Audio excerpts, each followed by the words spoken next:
แช่งแดดกันเลยทุยแล้วจะเอามาไปเดินหน้าครับสู่ไปห้องเดินหน้าเสียนะแม่งอีกเอามาเอาเดี๋ยวสิบอกลาหูปึ๊บโอ้ไปแข้งเบาไอ้ส่งมันครับส่งมันได้ตะไหลมาลงกันได้ตะอีไหลมาลงกองกลางมันแกะเอ็ดมันใจเอ็ดอยู่นี่เอาแข้งอ้าวถ้าได้ต้องมีเอ็ดแล้ววะสิได้ลงให้มุงกะยามันถอกเชียงเลย เอา24มีเอ็ดบ่มีมีแต่เอ็ดได้รางวัลเอามาคนละพัน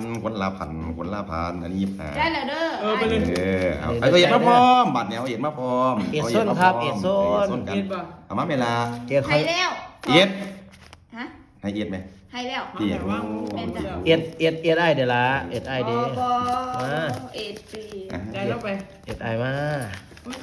บ่เอ็ดมาให้ไออยู่หอมแก้มเด้ให้2,000เลย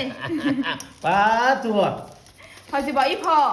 บอกว่าไหนบอกว่าเขามักไอ้อันนี้อย่าฝากเพจใหม่ในเด้อพี่น้องเด้อเซียนส้มแฟนเพจนะฝากติดตามให้ในเด้อเซียนส้มแฟนเจ้าก็ให้เขาเบิ่งโดนๆนี่โอ้เพจนี้เด้อพี่น้องเซียนส้มแฟนเพจฝากติดตามให้เด้อค่ะฝากติดตามฝากติดตามด้วยนะครับเป็นเพจจริงเด้อพี่น้องเด้อเพจจริงของแท้เพจจริงไม่จริงนะเป็ดกิ้งนี่ล่ะเป็ดกิ้งเล่าเป็ดกิ้งนี่ล่ะไปขอประทานมีเอ็ดจักจ้ะเอาย่ายตองจุ๊บตองเนี้ยโอ้จุ๊บมาตองว่ะอีซีลีซูเดี๋ยวสีแข้งว่ะเอาไอซีไปได้ล่ะเบิ่งดีๆเด้อไอออกกูแจกได้บ่อยากให้เสียเงินมาจังดอกกันแม่น19แต้มกันมันบ่สนเลยว่ะไอ้16จ้าเย้แล้วจ้าบ่มีผู้ใดมีเอ็ดเนาะบ่จ้าอันนั้นมันคนจริงครับไปเลยเอาไปเลยเย้รางวัลคนเจ๋งเฮ้ยบ่แม่นเด้อนี่สิลงใหม่เด้อนี่ไม่ใช่เอาอีกซั่นต่อเสียวกับมาให้มันบ่สนเราเจ้าออกคนเลยมาสนเลยป่ะบ่สนเลยมึนคักจ้ามันเขารอไว้กับยังมาแข่งอยู่เอาหมานดิได้กินดูก็มูบอกท่านได้กินอยู่ท่านได้แช่งท่านได้ไงท่านได้งวมน้ำเขาจะได้ซับให้ไปยังบัวสิเขาได้ซับแล้วดิได้จับอยู่ตาแรกเปิดเกมเจ้าเปิดเกมไหมเจมบ่เจ้าเป็นผู้เปิดเกมไหมวางสันเนี่ยเอ็ดอยู่ซ้ายมาอีกตัวนึงเอาปอกเก้าเอาบ่แม่นตอน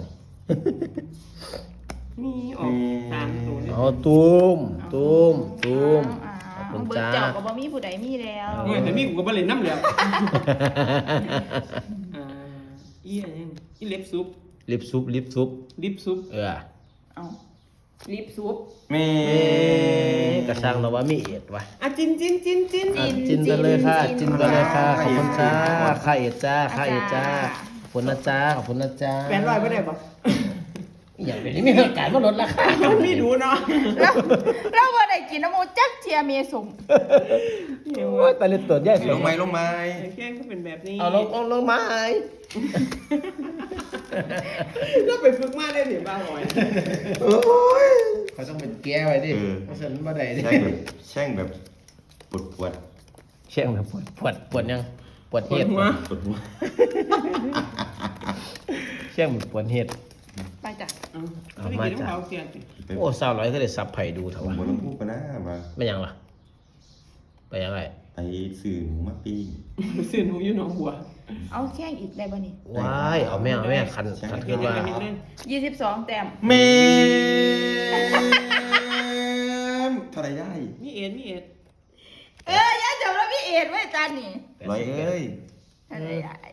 19แต้มเดี๋ยวเบิ่งก่อนอื่นมีเอ็ดด้วยนะไล่เอ็ดก่อนอื่นเดี๋ยวนะไล่เอ็ดก่อนจะเอ็ดก่อนจะเอ็ดก่อนมาเอ็ดครับ ตาเอ็ดห้า อันนี้เอ็ดอ้ายครับ จะเข้าใจค่ะเราตาแรกแล้ว ค่าตาแรกอีก1,000นึง อีก1,000เงือ ปา วันนี้เจ้ากินกองกลางไป300ลงกองกลางให้มู โอ้มันคือหลายแผลเนาะ อันนี้แหละไอ้ขออีก1,000เด้อค่าแช่งตาม แช่งต่ำ เอาลงให้หมูบาดเนี่ยนั่นละ จะเกินข้อมือระวังหักเลยอ่ะ ไม่ได้กินมาหลายตาแล้วเป็นไดบัดเป็นได จะถือไหมไม่